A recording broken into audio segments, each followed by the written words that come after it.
This is a lot easier to control or to maneuver than path. And club face is basically all right here. So some of it can be with your grip, which we'll talk about, maybe how a grip can influence what the club face is going to do. But most of it is right here. I mean, if we're controlling both sides of the club face and we want that club face to close, we need the left wrist to be on top and the right wrist, or the left wrist to be on the bottom and the right wrist to be on top. That's going to close the club face. If we want to leave it open to hit a fade, we got to make sure the right wrist stays underneath and the left wrist stays on top. And again, this is going to be a lot more comfortable for most people. I have a kind of a theory. They say that most people slice the ball. I think the percentage is like 80% of golfers fade the ball to the ball. And I have a kind of a correlation that I think makes sense to me. Hopefully it makes sense to you guys. I think that most golfers start out playing baseball before they start playing golf. Do you guys all agree with that? You see a lot more juniors playing Little League Baseball than you do out here. And a lot of people say that golf and baseball don't have a whole lot to do with each other. I think they do. I think you use a lot of the same movements and you're still trying to hit a ball with a stick, basically. Golf should be easier because the ball's staying still. With baseball, it's more of a reaction. But when you're playing baseball and you're in the batter's box and you want to hit one out of the park, you go step into that thing and you smack it this way, your right hand's underneath the baseball bat.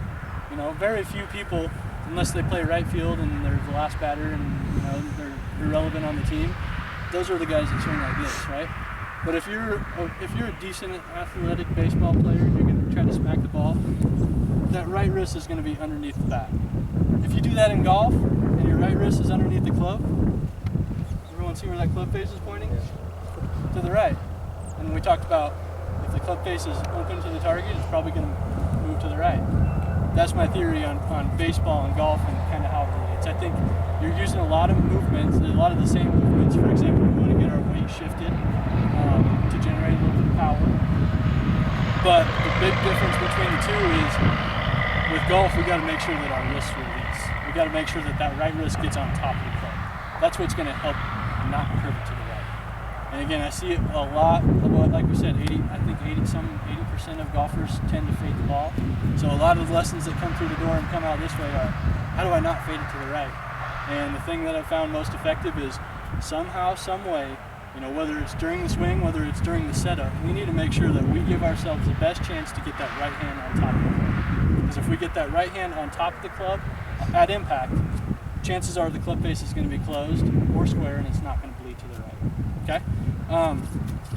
One thing that I mentioned earlier that I want to get back to as far as club face and how to maneuver it is basic grip and setup. Your grip is the only thing connecting you to the golf club. So it's an important part, especially if you have a tendency to do one thing or the other. But as far as grip goes, if we have a tendency to, let's say we have a tendency to hook the ball. Let's say we're a Justin Welsh style. Okay? Part of it could be that our left hand at address is too far on top and our right hand's too far on the bottom, which when we get to impact in a neutral spot, the club face has now closed, which can cause the curve to the left. Vice versa, if we're a slicer guy, which most people are, our grip might be too neutral. Our grip might be, we got too much left hand on the left side of the club, too much right hand on the right side of the club, and maybe we need to move that club or that grip more on top with the left and more on the bottom with the right. Basically, if you grip the club like this, which is a real strong grip, I think everyone would agree with. This is basically the same exact grip as a neutral grip. You see that?